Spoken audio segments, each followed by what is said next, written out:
Bueno, vamos a seguir. Este es el segundo y último capítulo de Introducción a JavaScript, en donde vamos a ver algunos temas que nos quedaron afuera del video anterior.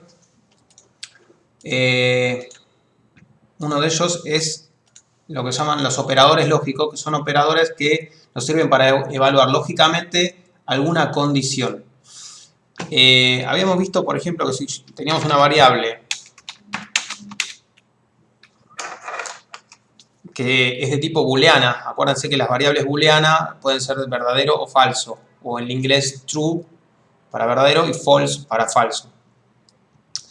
Esas variables de tipo booleanas, ¿no?, que admiten solamente dos valores, verdadero o falso, luego pueden servirnos mucho para hacer un tipo de condicionamiento o de evaluación respecto a algo. Entonces vamos a ver un ejemplo. Supongamos que nuestra variable auxiliar la vamos a usar de este tipo, ¿no?, de manera booleana.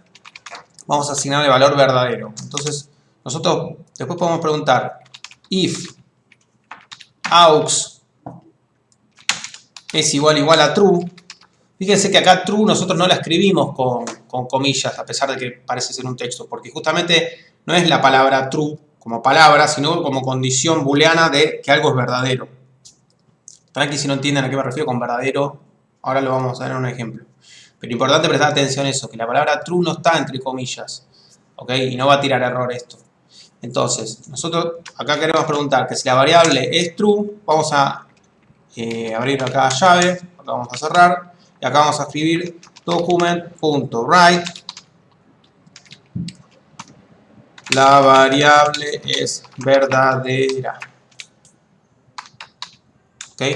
Y de lo contrario, si no es true, acá, else, de lo contrario, si no se cumple, ¿qué está haciendo esto? La variable es falsa. No sé qué toqué acá que se me copió todo mal. Bueno, ahí quedó, es falsa. Entonces, si aux es igual a true, o sea, evalúa la condición, me va a imprimir esto. Si no, es porque es falsa. Si algo no es verdadero, es falso. O si algo no es falso, es porque es verdadero. ¿Ok? Yo corro esto, fíjense, me dice la variable es verdadera. Si yo acá pongo false, y corro esto, me dice la variable es falsa, porque justamente no se cumplió esta condición del if y por lo tanto se ejecutó todas las instrucciones que estén dentro del bloque del else. Hay otros tipos de, por ejemplo, si nosotros en vez de preguntar si algo es falso, preguntamos si es distinto de verdadero, sería exactamente lo mismo. Vuelvo a decir, preguntar que algo es falso o preguntar que es distinto de verdadero es lo mismo. Porque como estamos evaluando una cuestión lógica de verdadero o falso, si yo digo que algo no es falso, necesariamente es verdadero. Y si digo que algo no es verdadero, es porque evidentemente es falso. Entonces, nosotros podemos preguntar afirmativamente con esto de igual, o podemos preguntar negativamente, que sería preguntar si algo es distinto de. Acá el operador lógico para algo que es distinto de.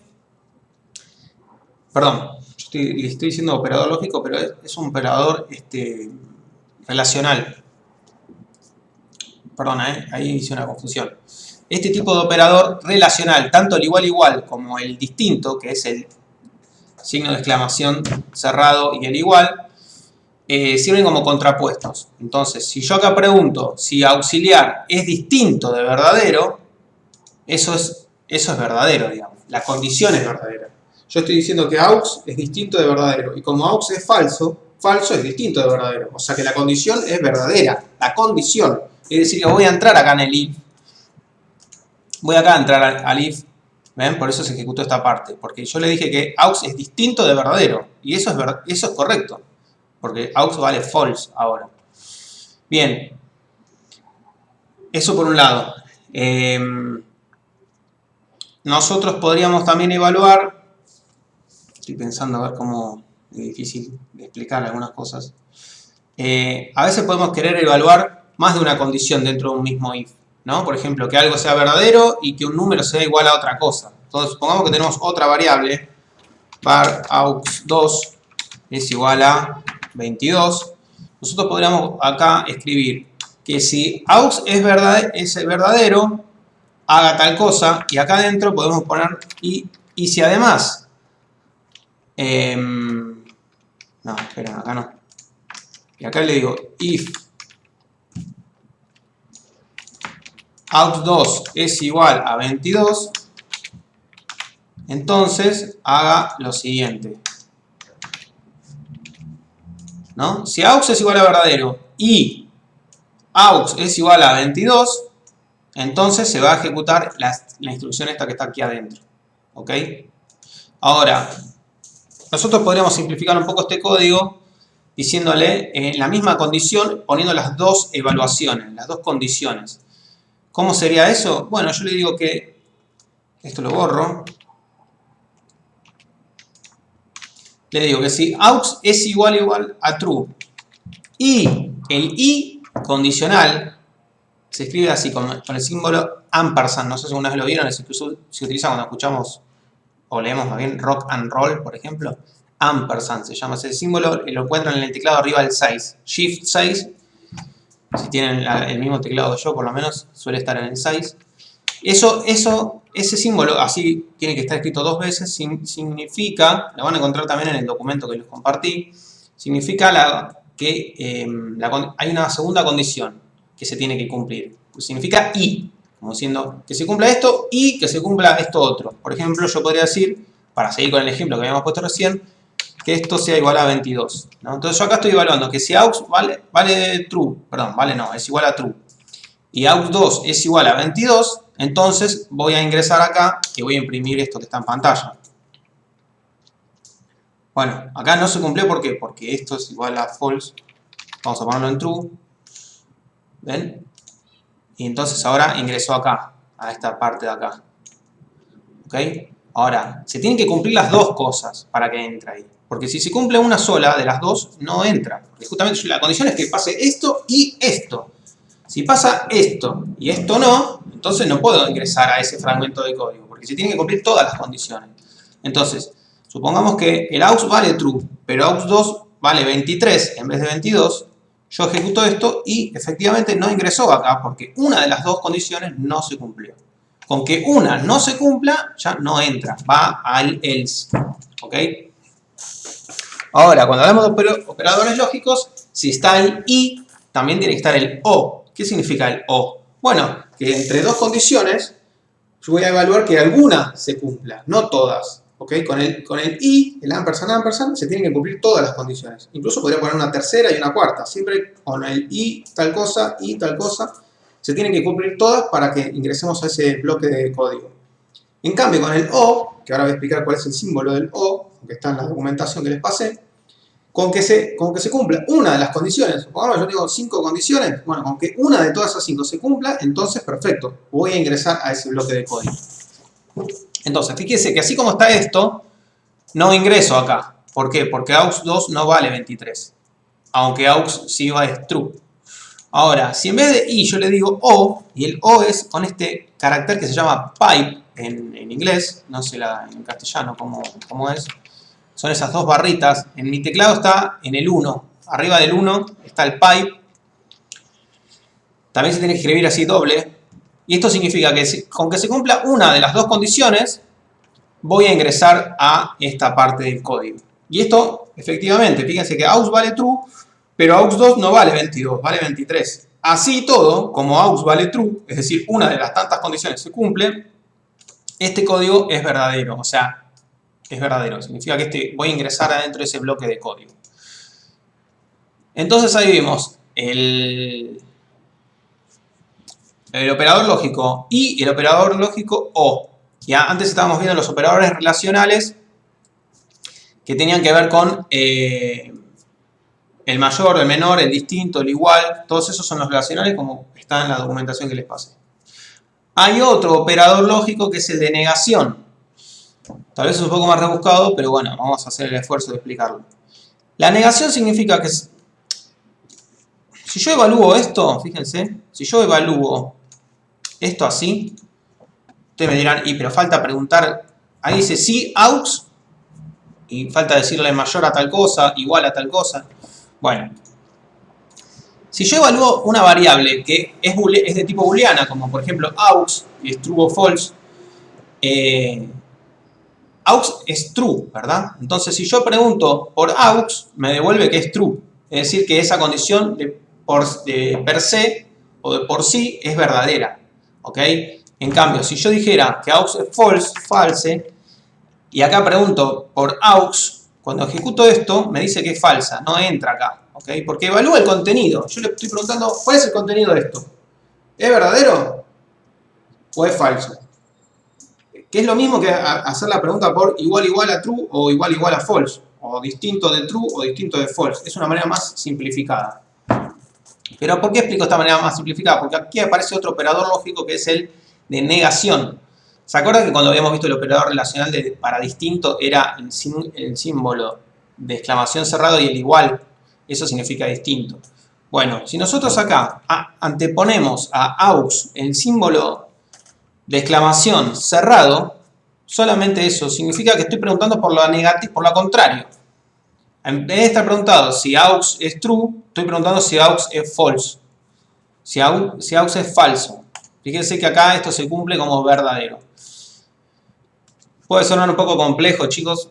Nada, hagan unas pruebas, investiguen, prueben. Esto no hay manera de aprenderlo si no es practicando. Porque una cosa es verme a mí, donde todo el código me fluye y me sale, porque me dedico a esto, y ustedes lo van a entender tal vez. Pero otra cosa es cuando ustedes se quieran poner a hacerlo, porque ahí les van a empezar a surgir las dudas. Entonces, no queda otra que practicar. En definitiva, el operador lógico de la negación, que es este que pusimos recién, nos sirve para negar, valga la redundancia, negar una expresión que viene a continuación. Entonces, si yo dijera if out, estoy preguntando siempre en afirmativo, naturalmente, ¿no? Por omisiones, por afirmativo. Entonces, acá estoy preguntando si out es verdadero. Es así. Que es exactamente lo mismo que preguntar esto. Que si aux es verdadero. Lo que pasa es que hay una manera más simplificada que es simplemente preguntar por aux.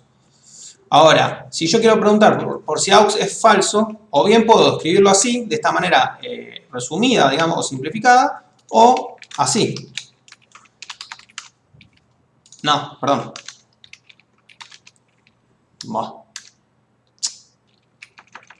Perdón, esa es la manera simplificada, o la manera no simplificada es esto. Si aux es igual a false.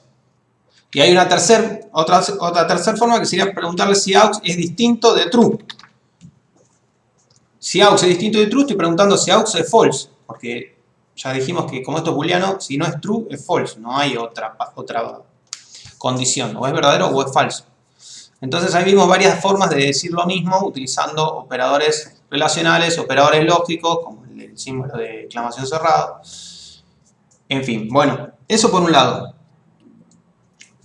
Otra cosa que nos permite JavaScript, como la mayoría de todos los lenguajes de programación, es la de crear funciones. Es decir, fragmentos de código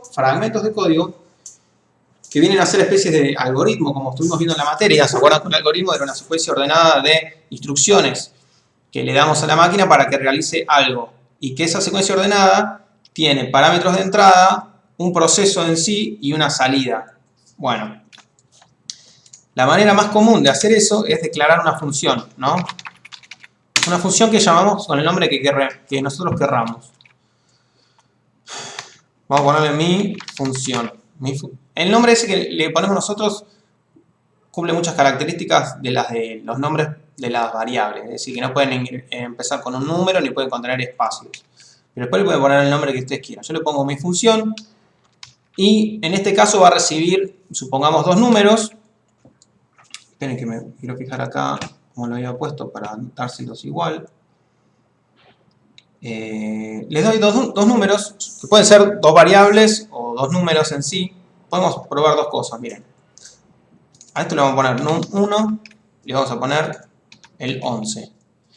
Y entonces a mi función le voy a pasar como parámetro el num1, o sea, esa variable, y separo con comas otro parámetro. En mi caso, esta función que voy a hacer ejemplo va a tener dos parámetros. Podría tener ninguno o n parámetros. Pero en este caso lo voy a hacer con dos. Y acá le voy a pasar otro número. Directamente le asigno el número ahí en el momento de llamar a la... No. llamar la función, ¿verdad? Esto va a recibir, vamos a hacer ese número 1 y número 2. Número 2. ¿Y qué va a hacer mi función? ¿Qué va a hacer mi función? Me va a sumar esos dos números y me va a devolver la suma. Tranqui si no se entienden, ahora voy a explicar. Me devuelve la suma de estos dos números. Esta es mi función. Tengo que, así como para definir una variable usábamos la palabra reservada var, para definir una función tenemos que usar la palabra reservada function o function, ¿ok? A continuación, el nombre que nosotros le ponemos a la función y en el caso de que tenga parámetros, ¿qué nombre le vamos a poner a esos parámetros? Ahora vamos a explicar qué son los parámetros. Ahora, vamos a crear una variable de resultado que no la defino, no le asigno ningún valor, y después lo que voy a hacer es resultado es igual a, y acá voy a llamar a mi función y le voy a pasar dos valores. Y acá voy a poner document.write y le voy a pasar que lo que quiero que me imprima es el resultado de mi función. Esto lo voy a sacar, lo voy a poner acá arriba. A ver, para que vean. Me generé dos variables, una con un número y otra a la cual todavía no le asigné nada. Definí acá mi función que lo que va a hacer es recibir dos números como parámetros y me va a devolver, return viene de retornar, lo que me va a devolver esta función cuando yo la llame es retornarme la suma de esos dos números que le pasé. ¿Ok? Ahora lo vamos a ver, tranqui, ahora lo vamos a ver. Entonces, luego, ¿qué hago? A la variable este resultado que me había quedado acá, pero que no le había asignado ningún valor, le asigno, por eso le pongo el igual, lo que me devuelva esta función con estos dos parámetros que paso. ¿Ok? ¿Qué significa esto? Que acá yo estoy llamando a la función y le estoy pasando los dos parámetros. Le paso los parámetros. El primer parámetro es num1, que ya la tenía acá con un valor 11. Y después le paso arbitrariamente el número 22. Podría pasarle otra variable que llamemos num2 con el número 22. Pero para que entiendan, yo podría pasarle directamente un número ahí en el medio de la función. Esta función va a devolver, ¿no? Con este return, significa que va a devolver un valor, que es la suma de los dos parámetros. Yo acá le puedo poner también el nombre que quiera a los parámetros. Lo que importa es el orden, ¿ok? Lo que acá yo llamé número 1 va a ser lo que vino en el primer parámetro, que acá es num1. Y lo que yo voy a llamar acá número 2 va a ser lo que le envié como parámetro en segundo lugar, que acá le envié el número 22. Pero yo acá podría ponerle el nombre que quiera, Boca y River. Lo que importa es el orden. El primer parámetro va a corresponder al primer parámetro de cuando llame a la función y el segundo parámetro va a corresponder al segundo parámetro de cuando llame a la función. ¿Ok? Pero yo le pongo número 1 y número 2 porque lógicamente es más representativo. Yo le puedo poner Boca y River o Federico y Pepito, ¿ok? El nombre que querramos. Pero siempre que hay que tratar de poner nombres con cierta lógica para que no cueste tanto después entender el programa, ¿ok? Y esta función me va a devolver, tal como yo lo expresé, la sumatoria de los dos números. Podría ser otra cosa, la sumatoria de los dos números más 8, no sé, lo que yo quiera que te haga mi función. En este caso, mi función es para sumar. Es más, le vamos a poner, vamos a cambiar el nombre para que se entienda un poco más. Vamos a ponerle función suma, ¿no? Lo importante es que entonces las funciones tengan el mismo nombre. O sea, la función tiene un nombre y cuando yo llamo a esa función la tengo que llamar por su nombre. Entonces esta función suma. Vamos a crear otra, para que se entienda, vamos a poner función resta. Y lo que va a hacer es restar los dos números. ¿Ok? Entonces yo acá lo que hago es llamo a la función suma, le paso dos valores, dos parámetros. Uno es una variable y el otro es un número arbitrario que le puse 22. Y el resultado de eso lo voy a almacenar. El resultado de esa operación, de esa función, lo voy a almacenar en una variable que se llama resultado, que yo previamente la había creado. Y posterior a eso, lo que voy a hacer es imprimirlo en pantalla. ¿Ok? Me voy a imprimir el resultado en pantalla. Voy a ejecutar esto. Y fíjense que me imprimió un 33. ¿Por qué? Porque hasta acá, mi programa no hace nada. Creé dos funciones y creé dos variables.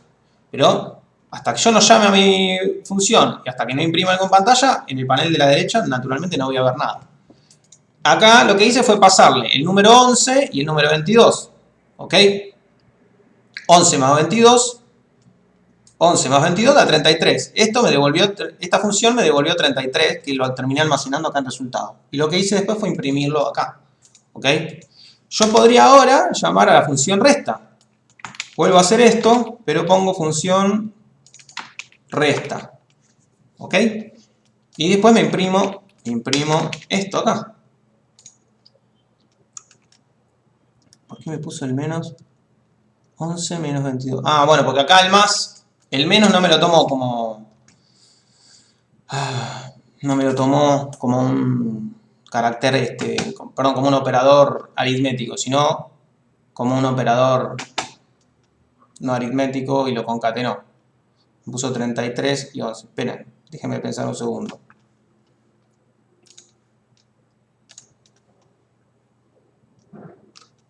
No, lo que pasó acá es que efectivamente este 33, que yo me mareé, este 33 representa imprimir acá, ¿no? Esto me devolvió 33. Y acá yo le pasé de vuelta 11 y 22. 11 menos 22 da menos 11. Y ese es el menos 11 acá, hasta acá. Fíjense, voy a comentar esto para que no me imprima el 33. El resultado es menos 11. ¿Ok? Resté 11 menos 22 da menos 11. Suena medio confuso, los números justo coinciden, pero quiero que se entienda que yo acá defino todas mis funciones con los parámetros. Incluso podría pasar un tercer parámetro. Imaginemos que mi función, vamos a crear una función loca. Vamos a ponerle función loca, así. El nombre es el que yo quiero, ¿no? Las mayúsculas y minúsculas las decido como a mí me gusta.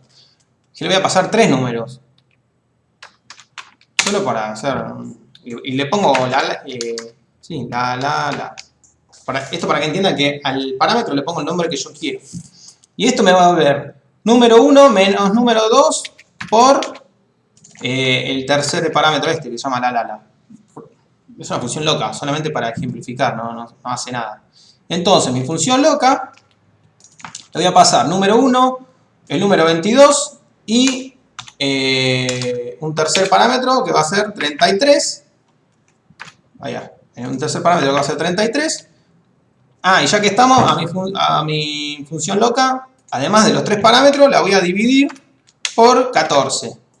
Como para que vean que ustedes pueden mezclar variables. Acá yo le mando una variable, acá le mando dos números arbitrarios, y a su vez acá la función loca recibe esos tres parámetros con nombres que yo decido y devuelvo la operación que yo quiera hacer, ¿no? Para lo que estoy buscando realizar en mi ejercicio. Bueno, nada, esto me devolvió un número obviamente loco. Pero bueno, ahí entendimos entonces cómo llamar una función y alguien me podría preguntar, ¿pero para qué hicimos esto? ¿Por qué directamente no hicimos este número o esta suma acá? No la hicimos, acá imprimimos el resultado. Quiero decir, voy a borrar esto. Voy a volver acá a dejarlo de la suma. Esto lo voy a borrar.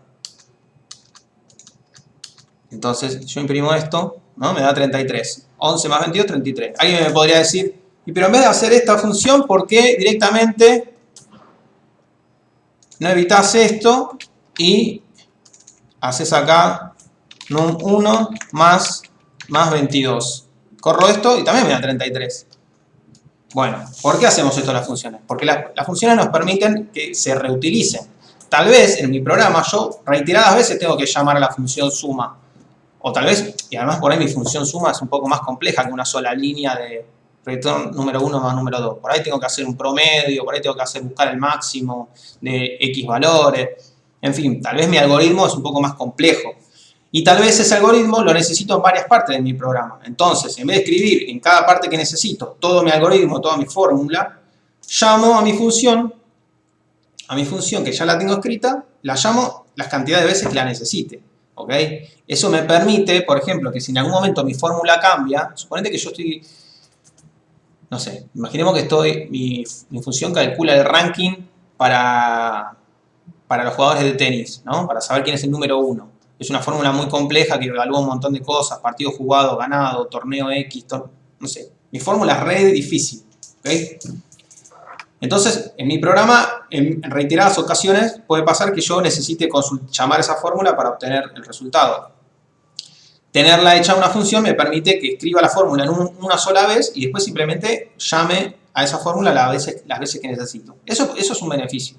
El segundo beneficio es que justamente, si en algún momento mi fórmula por algún motivo tiene que cambiar, le agregan un parámetro más, cambian alguna cosa de la fórmula, algo, lo hago en un solo lado. ¿Ok? Si yo tuviera todo ese fragmento de código en varias partes de mi programa y de repente me hacen cambiar ese fragmento de código porque hay que cambiar la fórmula, tendría que ir en cada parte de mi programa y cambiar eso. ¿Ok? En cambio, al haberlo hecho en una función me permite que si eventualmente hay que cambiar la función o el algoritmo o el cálculo, lo toco en un solo lado, en ese lado donde lo escribí, y después en mi programa las n veces que se llame a esa función ya va a estar tomando el cambio realizado. Entonces, por muchas cuestiones es que se utilizan esto de las funciones, para reutilizar código y para minimizar los errores o el trabajo a posteriori. Bueno, eso respecto a las funciones. Otra cosa que les quería mostrar es que en JavaScript hay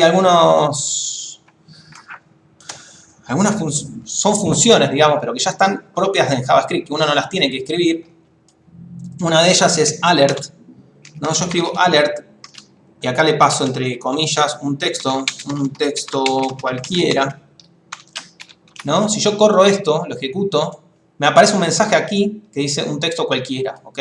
Me aparece un pop-up, lo que llaman, es como una ventana emergente en el navegador. No me lo escribió acá en el panel de la derecha donde está el viejo 33, sino que me lo tira enfrente de la pantalla.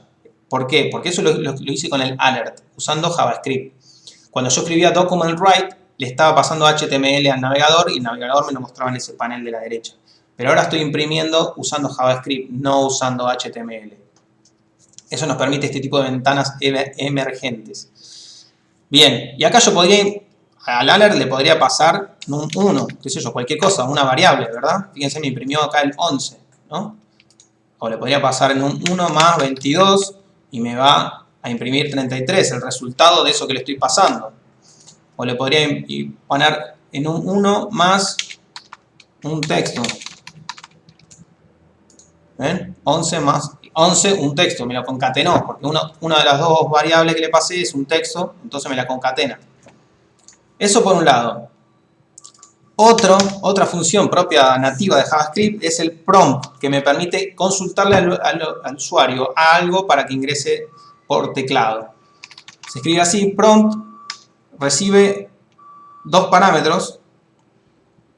El primero es la pregunta, la leyenda que nosotros querramos mostrar en pantalla para que el usuario ingrese algo. Supongamos, ingrese su edad. El segundo parámetro, separado con coma, en este caso lo vamos a dejar vacío, vamos a ponerle comillas, comillas. El alert lo voy a comentar ahora para que no me moleste. Y van a ver lo que pasa cuando corro esto. ¿Ven? Me aparece el texto, ingrese su edad, es el primer parámetro que le pasamos a la función prompt. La función prompt funciona como la función suma que hicimos antes, solamente que está escrita internamente en JavaScript. Nosotros no la podemos ver acá ni cambiar, porque ya es una función propia de JavaScript. Nosotros antes lo que hicimos fue crear nuestra propia función.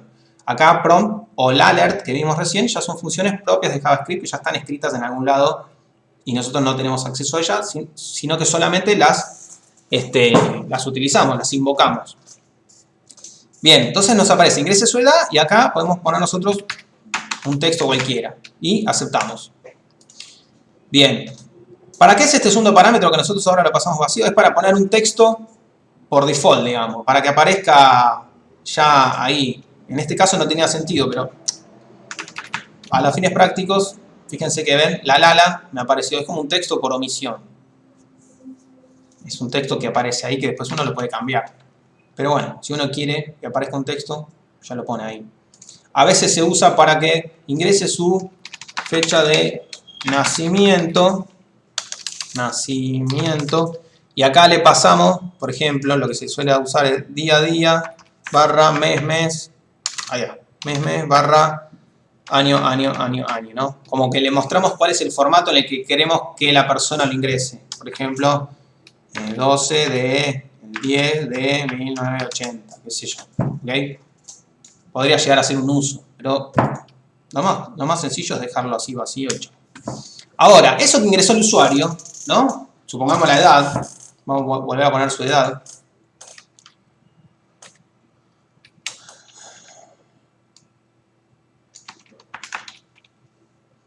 Nosotros, ese valor que el usuario ingresa usando el teclado y aprieta el botón de aceptar, lo podemos guardar. Sería súper interesante poder guardar ese valor para usarlo en algo.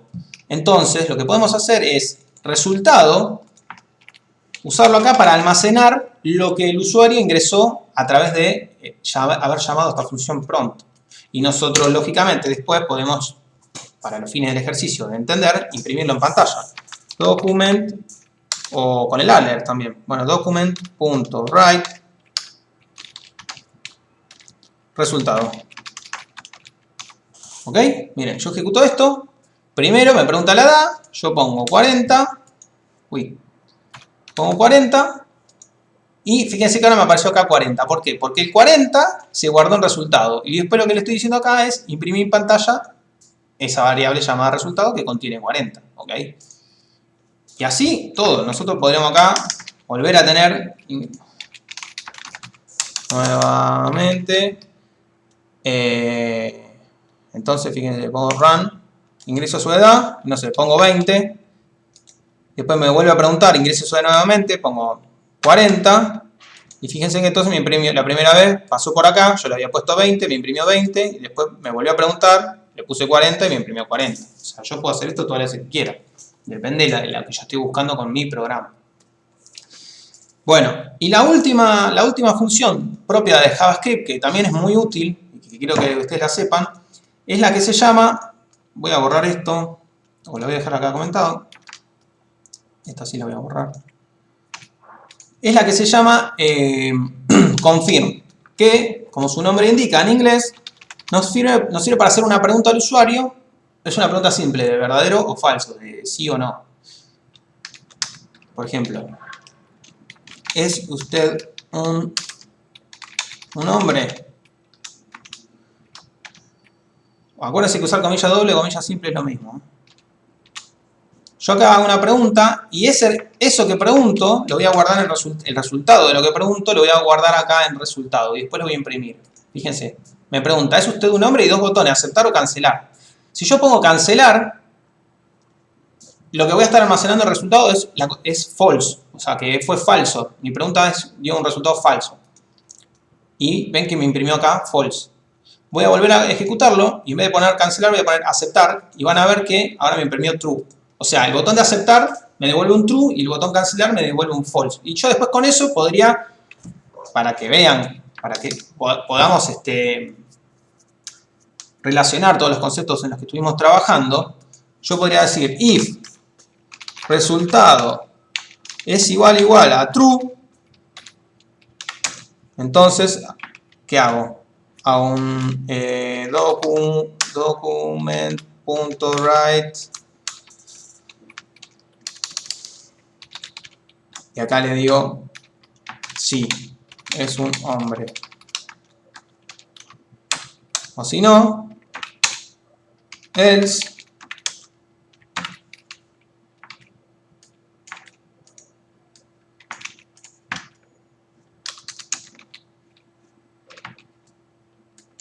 pongo no, es una mujer. ¿Ok?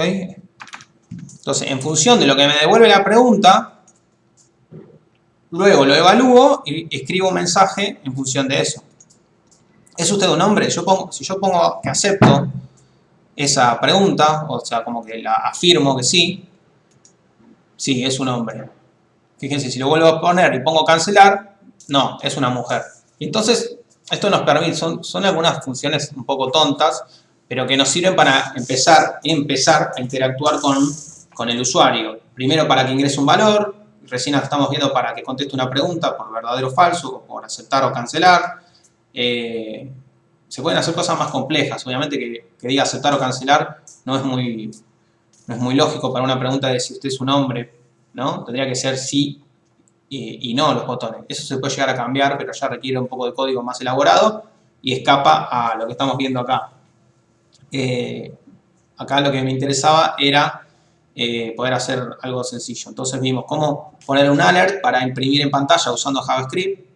Vimos cómo pedirle al usuario que ingrese un valor por teclado usando JavaScript. Y vimos cómo usando JavaScript podemos hacer una pregunta de tipo true o false al usuario. ¿Ok?